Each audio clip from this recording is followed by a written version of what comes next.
Good morning. Start करते हैं। ये क्लास 8 के लिए लेक्चर रिकॉर्ड कर रहे हैं, ठीक है। सॉरी, क्लास 10 के लिए। क्लास 8 के लिए कल रिकॉर्ड करना था, आज रिकॉर्ड कर रहे हैं हम क्लास 10 के लिए।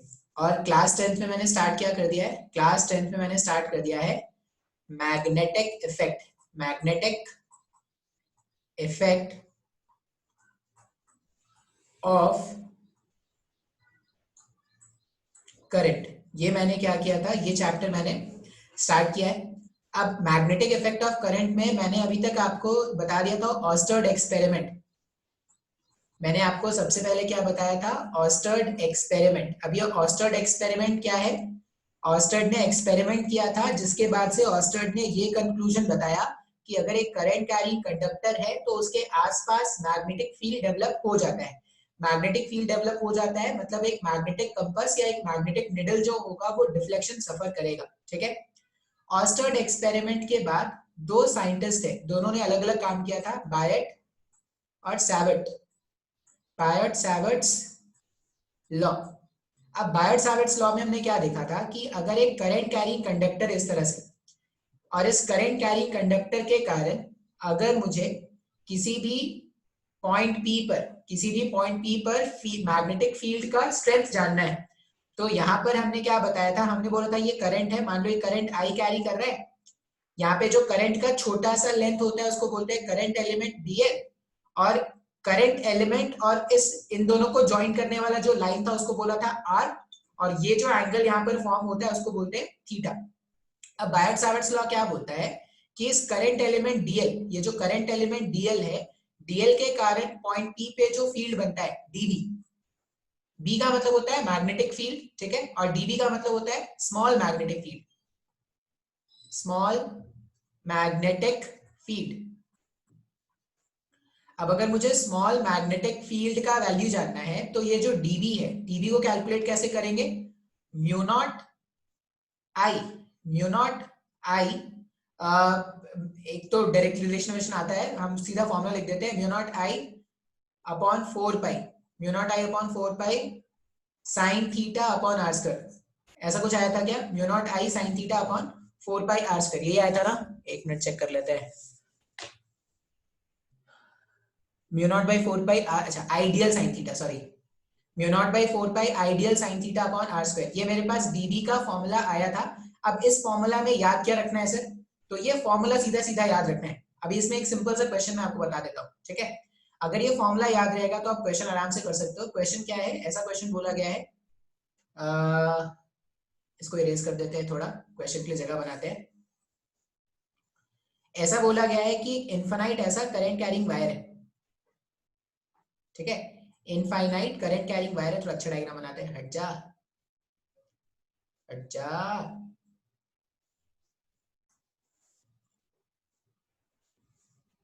इस तरह से इनफाइनाइट करंट कैरिंग वायर है, और इनफाइनाइट है मतलब ये क्या कर रहा है, माइनस इंफिनिटी से प्लस इंफिनिटी तक ऐसा वायर है, ठीक है। और हमें क्या करना है, इस वायर से, इस वायर से ये एंगल है, मान लो इस एंगल का वैल्यू ले लेते हैं 30 डिग्री पर। 30 डिग्री पर एक करंट एलिमेंट गिवन है डीएल। क्वेश्चन में बोला गया कि डीएल का लेंथ कितना है, क्वेश्चन में बोला गया कि डीएल जो है वो 1 सेंटीमीटर का है, आर का वैल्यू 1 मीटर का है, ठीक है। ये जो आर है इससे पॉइंट पी है, आर सेपरेशन पे, आर का वैल्यू कितना है, आर का वैल्यू 1 मीटर का है। 1 मीटर पे एक पॉइंट है, पॉइंट पी, जहां पर मुझे क्या करना है, फील्ड का वैल्यू कैलकुलेट करना है। Current in the wire is, वो जो वायर है उसमें करंट कितना फ्लो कर रहा है, current in the wire is 10 ampere. जो वायर उसमें करंट 10 एम्पियर का फ्लो कर रहा है, और ये जो एंगल है, इस एंगल को करंट एलिमेंट, ये जो छोटा सा लेंथ है इसको करंट एलिमेंट बोलते हैं। करंट एलिमेंट और आर के बीच में एंगल कितना है, 30 डिग्री। अब अगर ये फॉर्मूला यूज करें, डीबी अगर मुझे कैलकुलेट करना है, फील्ड कैलकुलेट करना है पॉइंट पी पर because of this current element, तो डीबी को हम क्या लिखेंगे, म्यू नॉट अपॉन 4 पाई, ये कांस्टेंट होता है म्यू नॉट अपॉन 4 पाई, आई, आई कितना है 10, डीएल का वैल्यू कितना है 1 सेंटीमीटर। अब 1 सेंटीमीटर को जब एसआई स्टैंडर्ड्स में कन्वर्ट करोगे तो 1 × 10⁻⁻2 लिखोगे, तो यहाँ पे 1 सेंटीमीटर के प्लेस में मैंने 1 इंटू 10 टू पावर माइनस 2 लिख दिया। साइन थीटा यहाँ पे 30 डिग्री है तो साइन 30 आ जाएगा डिवाइडेड बाई आर का स्क्वायर, आर कितना है 1। अब अगर आप सबका वैल्यू सब्स्टिट्यूट करोगे, अब इस फॉर्मूला को मैं हटा देता हूं, अगर आप सबका वैल्यू सब्स्टिट्यूट करोगे तो मैंने आपको बताया था कि म्यू नॉट अपॉन 4 पाई एक कांस्टेंट होता है जिसका वैल्यू होता है 10 टू पावर माइनस 7, और ये एसआई स्टैंडर्ड्स में, ये सारे वैल्यूज एसआई स्टैंडर्ड्स में और वही हमारे एग्जाम में आते भी हैं, तो और कोई स्टैंडर्ड जानने की जरूरत नहीं होती। तो 10 to power minus 7 into 10 into 1 into 10 to power minus 2 into sine 30 को हाफ लिख दो, और 1 लिखने का कोई जरूरत नहीं है फिर भी लिख देते हैं। ये 1 हो जाएगा, ये हो जाएगा 5, तो dv का वैल्यू क्या आ जाएगा, dv का वैल्यू आ जाएगा 5 into 10 to power minus 7 minus 2 मिला के कितना हो जाएगा -9। अब याद रखना कि SI unit of tesla, the great Nicholas Tesla के नाम पर क्या है, dv का जो यूनिट है, टेस्ला के बारे में तुमने पढ़ा भी होगा, अभी कुछ दिन पहले टेस्ला का बर्थडे था, ठीक है। Tesla was one of the finest inventor of all the time, ठीक है। मोस्ट ऑफ द ये जो एसी एक स्टोरी चलती है, स्टोरी है रियलिटी है पता नहीं, स्टोरी क्या चलती है कि एडिसन जो थे, एडिसन ने क्या कर दिया था, डायरेक्ट करंट का इन्वेंशन कर दिया था। डायरेक्ट करंट मतलब जो बैटरी से जो करंट मिलता है वैसा करंट का इन्वेंशन उन्होंने कर दिया था, बल्ब का भी इन्वेंशन उन्होंने कर दिया था। अब थॉमस जो मैं हमारे पास ये थे इन्वेंटर थे, क्या नाम था, एडिसन। एडिसन की बहुत ज्यादा क्या बोलूं, बहुत ज्यादा प्रसिद्धि हो गई थी बिकॉज ऑफ हिज इन्वेंशन। अब अचानक से एक बंदा आ गया निकोलस टेस्ला। अब एडिसन को प्रॉब्लम क्या होता है, उसने इलेक्ट्रिसिटी प्रोड्यूस तो कर दिया था लेकिन वो उसको ट्रांसमिट नहीं कर पा रहा था, दूर तक वो भेज नहीं पा रहा था। मतलब ऐसा है कि अगर यहाँ पे मान लो मेरे रूम पे अगर पावर स्टेशन है तभी मेरा रूम में बल्ब जल सकता है, अगर मेरे रूम से बहुत दूर पावर स्टेशन होता तो वहां से कभी भी इलेक्ट्रिक सप्लाई नहीं आ सकता था। तो ये बहुत बड़ा प्रॉब्लम था। अब ये प्रॉब्लम सिंपली सॉल्व किया था किसने, निकोलस टेस्ला ने। निकोलस टेस्ला ने अल्टरनेटिंग करंट इन्वेंट किया था जिसको बाद में लोगों ने अपने नाम से रजिस्टर कराया था, लेकिन ऐसा कुछ किया था, बहुत धोखेधड़ी भी हुई थी निकोलस टेस्ला से साथ, लेकिन वो बंदा मतलब एक्चुअल में वाज अ रियल जेम, उसको सिर्फ इन्वेंशन से मतलब था, उसको कोई पैसे से मतलब नहीं थे। बहुत सारे साइंटिस्ट ऐसे थे जिनको अपने दाम के बदले में पैसे मिलते थे, जैसे कुछ फेमस साइंटिस्ट है, नाम नहीं लूंगा, किसी का इज्जत खराब नहीं होना चाहिए, लेकिन Nicholas Tesla was one of the finest inventor of all time, मतलब one of the finest physicist. छोड़ो क्यों बता रहे हैं। अब dv का वैल्यू है 5 इंटू 10 टू पावर -9 टेस्ला। अब यहाँ पर क्या है, टेस्ला क्या होता है तो ये याद रखना, SI unit, SI unit of magnetic field, SI unit of magnetic field is Tesla, TESLA, टकला नहीं है, टेस्ला है, ठीक है, टेस्ला या टी लिख सकते हो सिर्फ। अब आगे देखेंगे क्या है मैग्नेटिक फील्ड, ये सब बाद में देखेंगे, अभी बस कैलकुलेट करना सीख ले रहे हैं, तो ये बहुत ही आसान था। अब इसके ना एप्लीकेशन देखते हैं, ये जो बायोट-सैवर्ट्स लॉ है इसके एप्लीकेशन देखने हैं अपने को। एप्लीकेशन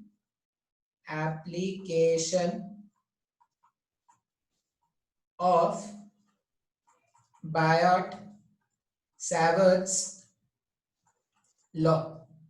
अब बायोट-सैवर्ट्स लॉ के एप्लीकेशन क्या है वो देखते हैं। बायोट-सैवर्ट्स लॉ के एप्लीकेशन है, अब बायोट-सैवर्ट्स लॉ को यूज करके हम क्या करते हैं ना, अलग अलग कंडक्टिंग या अलग अलग कंडक्टर के कारण जो मैग्नेटिक फील्ड बनेंगे वो हम फाइंड आउट करते हैं। अब देखो एप्लीकेशन में डेरिवेशन होगा, डेरिवेशन में इंटीग्रेशन और डिफरेंशिएशन यूज होता है, इसलिए इंटीग्रेशन तो मैं तुमको नहीं बता सकता, बस मैं तुमको डायरेक्ट फॉर्मूला बता दूंगा। अब डायरेक्ट फॉर्मूला इसलिए बताऊंगा क्योंकि फॉर्मूला को मिला के क्वेश्चन तुम्हारे एग्जाम में पूछे जाते हैं। तो एप्लीकेशन ऑफ बायोट-सैवर्ट्स लॉ में सबसे पहला एप्लीकेशन देखेंगे, magnetic field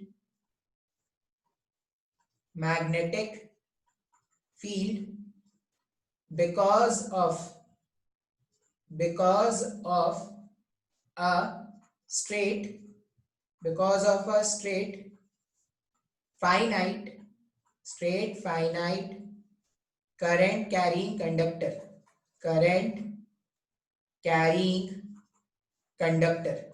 ये पहला एप्लीकेशन है जो अपने को देखना है।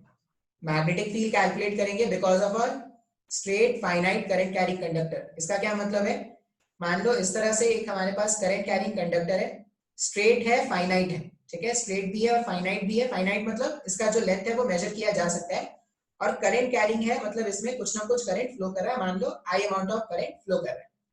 अब इसमें क्या करना होता है, मान लो इस स्ट्रेट करंट कैरिंग वायर में से यहां से कोई पॉइंट है, यहां से एक लेंथ बना देते हैं पॉइंट पी।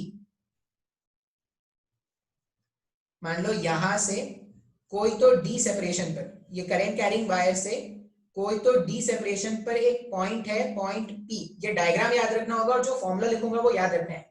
डेरिवेशन कैसे हुआ वो हाई क्लासेस में सीखेंगे, बस डायग्राम याद रखना है, फॉर्मूला याद रखना है। करंट कैरिंग कंडक्टर है और करंट कैरिंग कंडक्टर से डी सेपरेशन पे एक पॉइंट है P.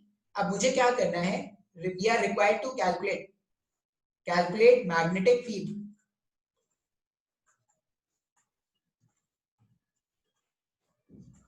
Calculate magnetic field at point P.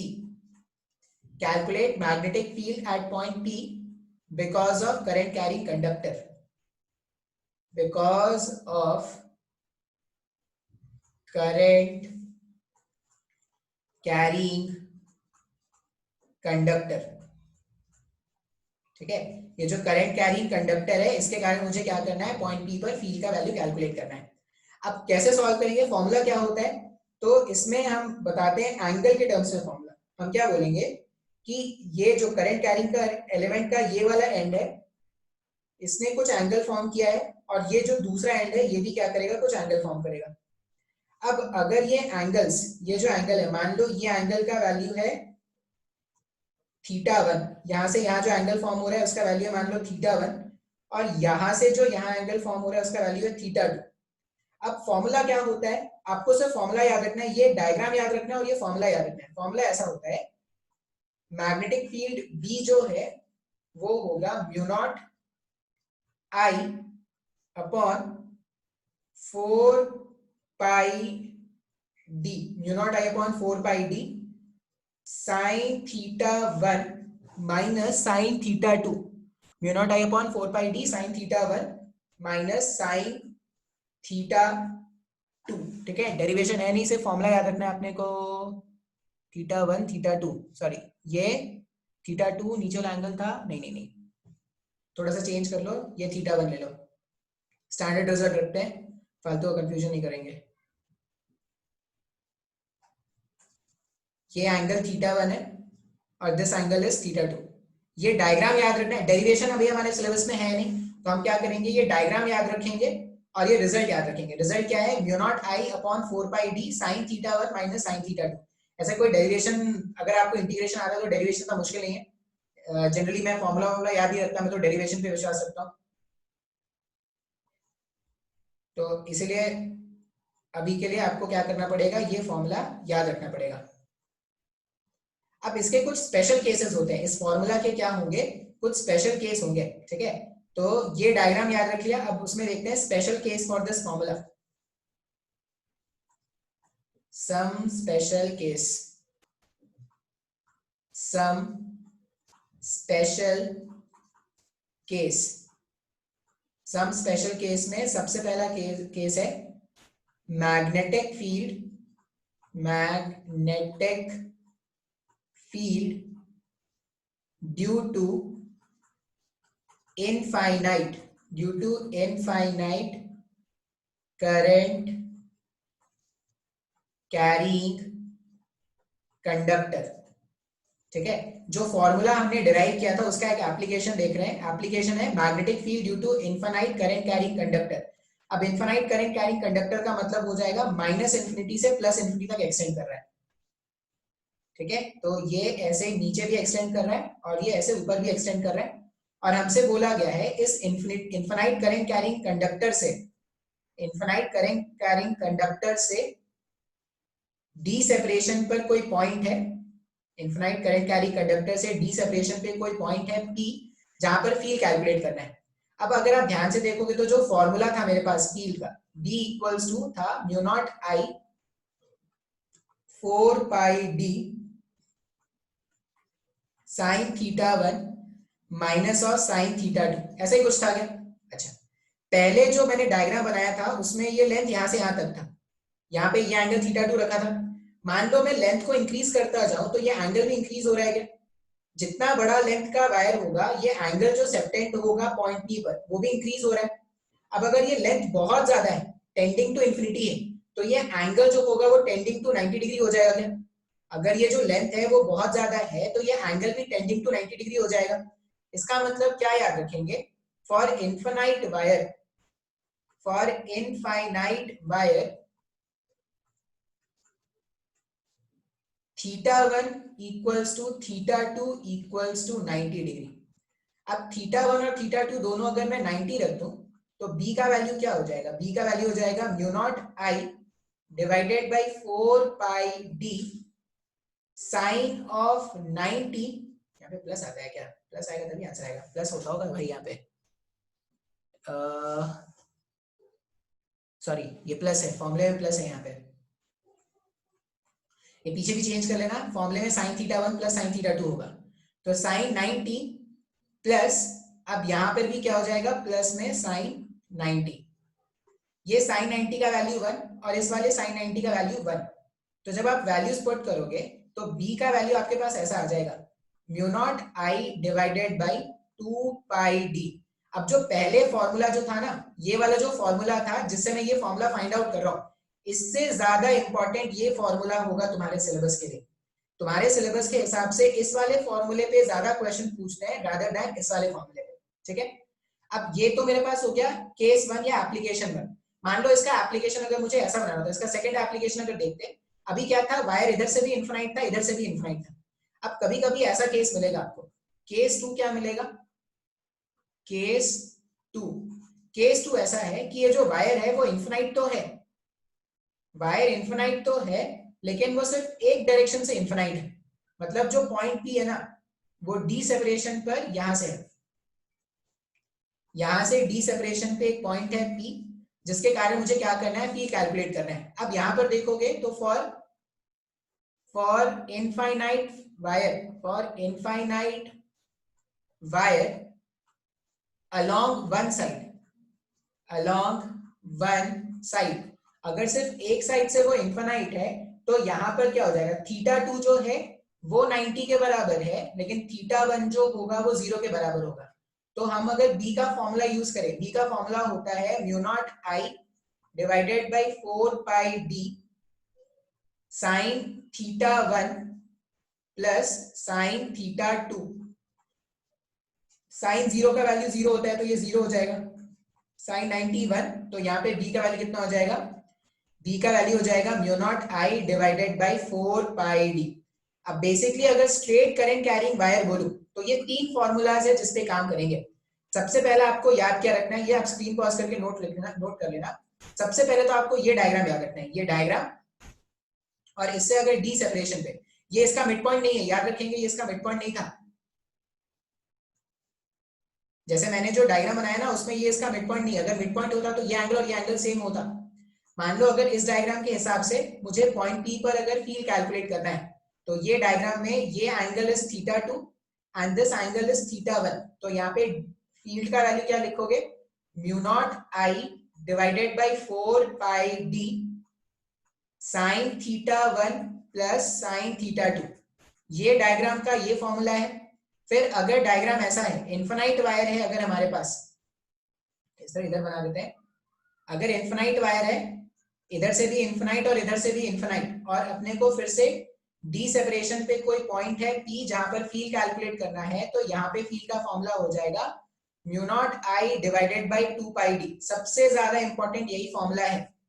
और अगर मैं ऐसा बोलूं कि मेरे पास जो वायर है वो सिर्फ किसी एक डायरेक्शन से इनफिनाइट है और दूसरे डायरेक्शन में वो क्या है? फाइनाइट है, ऐसा कुछ। और फिर से इसके कारण अगर ये करंट कैरिंग आई है, करंट कैरिंग आई है, पॉइंट पी पर अपने को फील्ड कैलकुलेट करना है, तो बी का वैल्यू लिख देंगे mu naught I divided by 4 pi D. बात समझ में आया क्या? अच्छा, अब इसमें ना कुछ क्वेश्चंस मैं आपको सॉल्व करा दूं। अगर मान लो मैं बोल रहा हूं कि मेरे पास अच्छा क्वेश्चन ही कर लेते हैं, इतना कोई मुश्किल नहीं होगा, आप समझ जाओगे। एक ऐसा स्क्वायर फ्रेम है मेरे पास,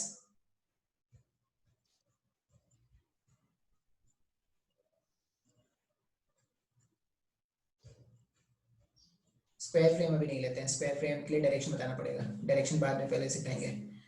मान लो ये ऐसा है, ठीक है, और इसके मिड पॉइंट से हम क्या कर रहे हैं, एक लाइन बना रहे हैं, ये इसका मिड पॉइंट है, ये पॉइंट है P। अब अगर ये मिड पॉइंट है तो जितना एंगल ये सबटेंड करेगा उतना ही एंगल ये भी सबटेंड करेगा। तो मान लेते हैं सपोज दिस एंगल, ये जो एंगल है वो है मान लो 30 डिग्री के जैसा दिख रहा है, तो 30 डिग्री मान लेते हैं, ये भी 30 डिग्री मान लेते हैं। सपोज ये जो लेंथ है, ये यहाँ से यहाँ तक का लेंथ है 10 मीटर, और करंट जो फ्लो कर रहा है वो मान लो 2 एम्पियर्स का करंट फ्लो कर रहा है। अब क्वेश्चन में पूछा गया है, क्वेश्चन पूछ रहा है आपसे find magnetic field at point P, find magnetic field. अभी सिर्फ मैग्नीट्यूड कैलकुलेट कर रहे हैं, डायरेक्शन कैलकुलेट करना भी सिखाएंगे। Magnetic field at point P। अब अगर ये देखेंगे तो ये क्या है, ये तो फाइनाइट वायर है, फाइनाइट वायर के लिए फॉर्मूला क्या चलता है, अगर फाइनाइट वायर है, फाइनाइट वायर में फॉर्मूला कैलकुलेट करना है तो mu naught I upon 4 pi, mu naught I upon 4 pi d sign theta 1 plus sine theta 2, ये फॉर्मूला चलता है।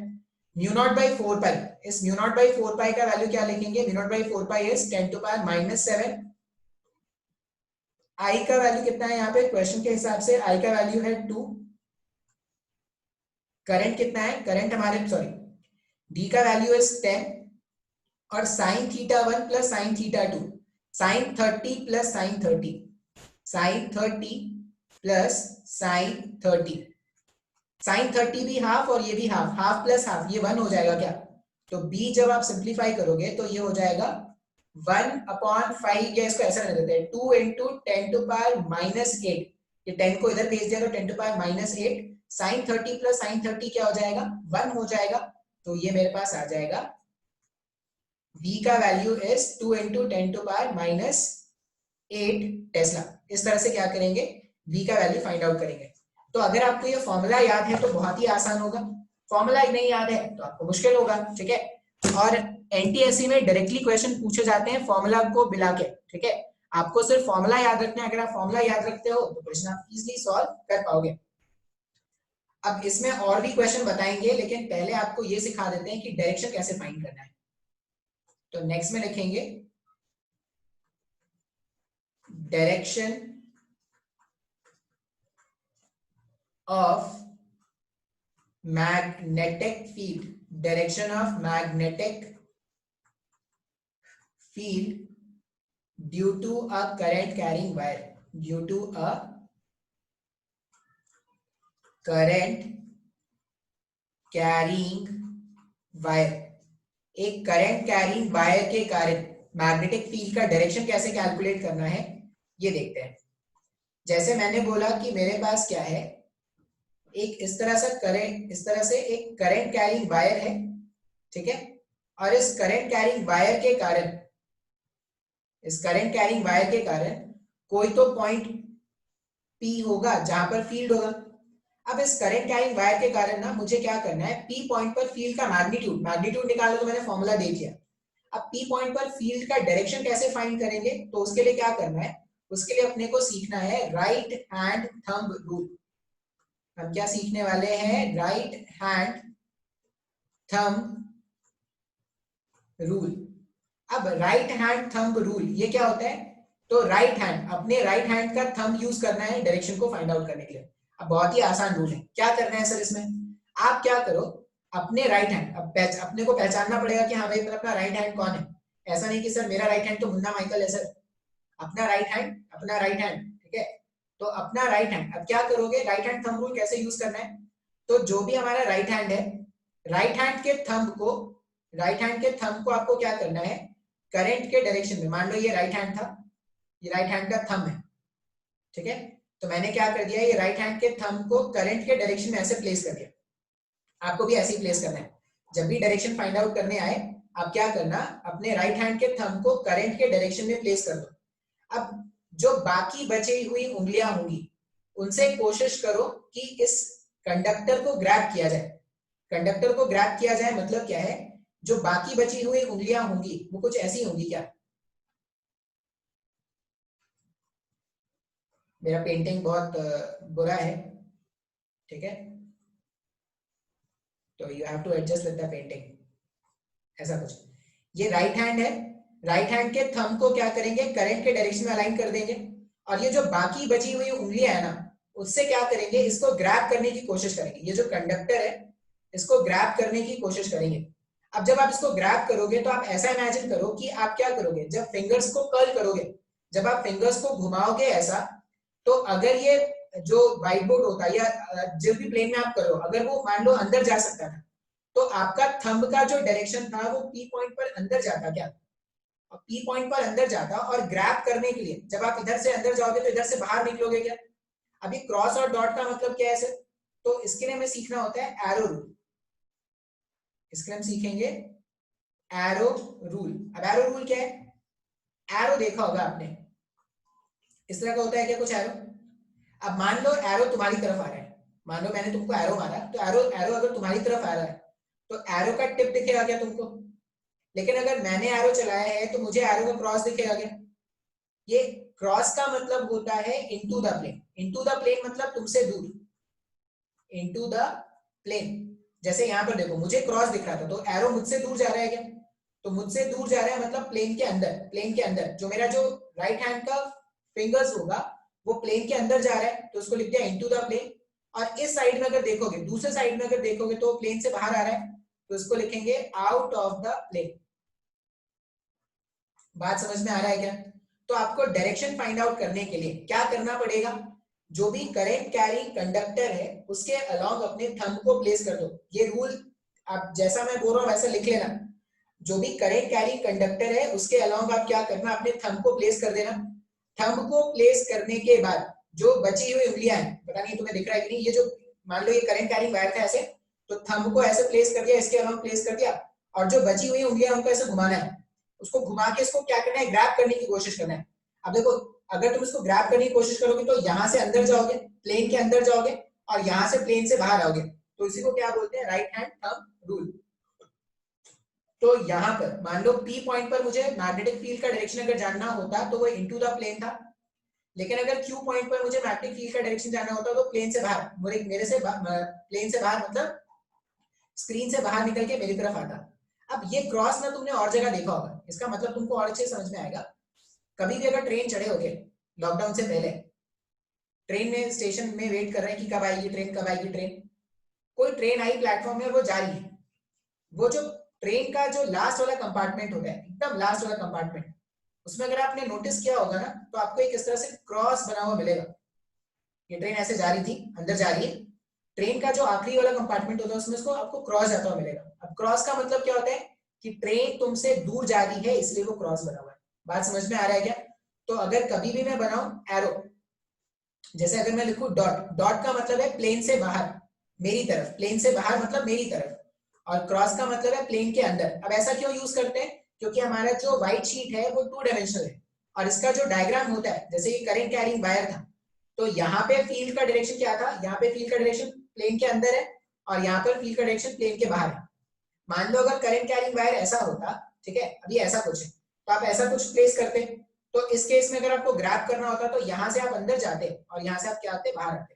मतलब इस वाले पॉइंट पे डायरेक्शन क्या होता, इनटू द प्लेन, ये इनटू द प्लेन है, और यहाँ पर क्या होता, आउट ऑफ द प्लेन। अभी इसमें डायरेक्शन और ये मैग्नीट्यूड को मिला के कुछ क्वेश्चन सॉल्व करेंगे अपन, तो वो नेक्स्ट क्लास में देखेंगे, आज इतना ही रहने देते हैं। अब यहाँ पे मैंने आपको कुछ फॉर्मूलाज बताए हैं, वो फॉर्मूला डायग्राम के साथ याद रखना, फॉर्मूला डायग्राम के साथ याद रखोगे तभी आप एग्जाम में क्वेश्चन सॉल्व कर पाओगे। सिर्फ फॉर्मूला बेवकूफों के जैसा याद रख लोगे तो एग्जाम में क्वेश्चन सॉल्व करना मुश्किल आएगा। ठीक है, चलो इतना ही रहने देते हैं आज।